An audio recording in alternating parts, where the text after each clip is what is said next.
It's the month of June right now, and that brings my thoughts to gardening, and that brings my thoughts back to the time I spent in Israel a couple of years ago. Because one of the days that we were there in Israel, our teacher took us to a hillside that was full of gardens. We call them gans in Hebrew in Israel. They're these walled-in spaces where people put their plants and they water and protect and till the soil and keep the enemy, so to speak, out that destroys the plants, and that's their job, and they work at this all the time.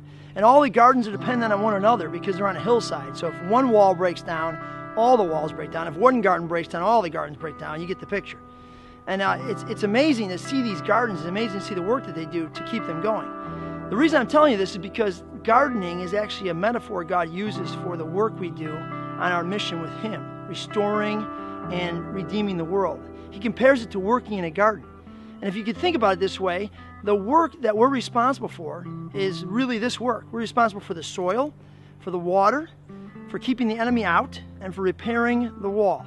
That's it. God, in this metaphor, is responsible for the fruit on the trees. We can't do anything about the fruit that the plants produce. Only God can produce fruit. We can only do the work that we're called to do, which is plowing and tilling and planting and watering and protecting. So, what garden are you working in right now? Where are you plowing the soil?